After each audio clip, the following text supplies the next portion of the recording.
Sayang ka napanood niyo, gumawa kami ng lumpiang togi.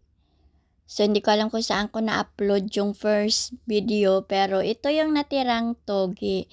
Tapos, siyempre ayoko yung may mga natitira kaming mga pagkain tapos matatapon lang. Kaya ang ginawa ko ay nagpabili ako ng tokwa tapos baboy. So, ayan, na gabi pa lang nagprito na ako tapos in-slice ko na. Tapos ganyan kasi ako magluto kasi nakakatamad kasi yung pagkaumaga mo pa lang sila ipe-prepare tapos mga frozen pa. So, ang ginawa ko, nagpabili ako ng tokwa tapos pagdating ng anak ko, hiniwa ko na tapos pinrito ko. Pagkaprito, hiniwa ko ulit. Tapos, ayan. And then, yung baboy is naka-ready na rin yan. So, pagkaumaga, ang ginawa ko is pinrito ko yung baboy na una tapos naging toasted na siya, 'di ba? Sa pagka-toasted ng baboy, naglagay na ako diyan ng sibuyas at saka bawang. So, inantay ko muna yung parang nagko-color brown na yung baboy ko at ang tokwa bago ko nilagay yung bawang at sibuyas kasi 'pag inuna ko yung bawang at sibuyas hindi pa nag-brown yung aking baboy at tokwa is sunog na siya tsaka mapait na yung lasa. So ayan, alam niyo naman na isa sa pinakamahirap sa aking buhay ang pagluluto. Hindi talaga ako marunong magluto. I mean, marunong ako magluto, para sa akin lang is masarap na 'yan. Pero para sa ibang tao kung hindi maalat, matabang, kung hindi matabang, walang lasa. So, minsan hindi ako nagbibigay ng mga naluluto kong ulam kasi nga kahit nga ako nahihirapan ako minsan mag-explain ng lasa ng niluluto ko, eh. Pero para sa akin okay na siya, pero para sa mga ibang tao parang hindi okay. So, nahihiya ako magbigay ng ulam. So, ito na nga sabi ko sa inyo, saka ko na lang siya lalagyan ng sibuyas at bawang kapag medyo luto na yung ating karne. Tapos, siyempre, medyo malasa na. And then, naglagay nga pala ako dyan ng kikuman. Naglagay din ako ng paminta. Naglagay ako ng seasoning.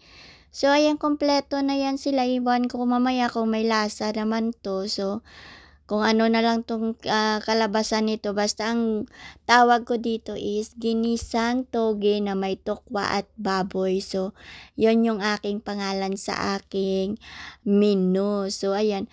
So, anyway kasi nga tira lang naman 'to doon sa toge. Sobrang laki kasi ng 1 kilo or isang balot ng toge doon sa talipapa namin. So, kahit kalahati nagawa na namin na lumpia, ang dami pa rin talagang natira.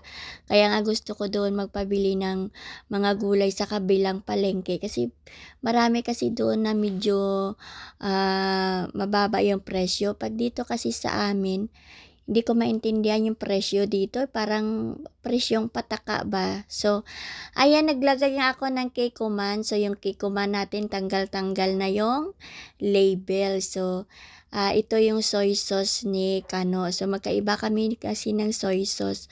Sa akin is Knorr seasoning, sa kanya is Kikkoman. So, sa akin pwede na rin yung Silver Swan. So, sa kanya Kikkoman lang.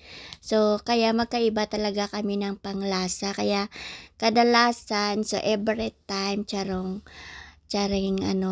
magkaiba kami ng ulam kaya magastos talaga. So, ngayon dahil wala siya dito, nasa lugar siya nila, so ayan, nakakaluto ako ng mga ganitong ganito kasi nga 'pag nandito yan, sasabihin niya sa akin na kumakain na naman ako ng maalat, hindi daw maganda sa health yung maalat. At siyempre minsan lang naman, tsaka siyempre tayo sanay naman tayo sa mga ganito. So, yung kanya kasi 'pag siya naman nagluto is hindi ko malasahan kasi nga hindi siya naglalagay ng asin, hindi siya naglalagay ng bitchin, basta pinakaluan lang tapos ayun yung pinakapanglasa niya na lang is Knorr soup. So, yun yung pagkaiba namin. So, ngayon nang wala siya dito, nagbakasyon siya, so nakaluto na naman ako ng ulam ko na wala dito, wala doon. So, yung tinatawag bala nga patsambahan. So, ayan, eto yung ulam namin ngayon. So, para sa akin masarap na to, pero para sa iba hindi masarap. Bahala kayo dyan. Basta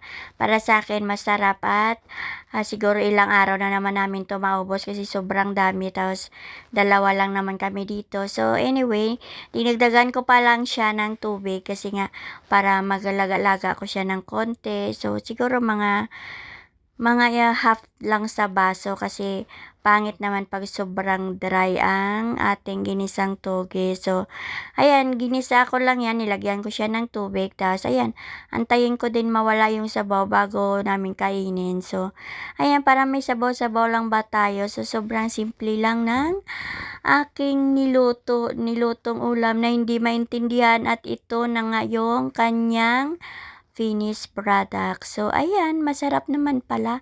Akala ko nang una ay hindi ko talaga siya makilala. So, ayan lang. Bye-bye. Mabasa. Thank you. May ulam na naman. Magagabi na daw. Uh-huh.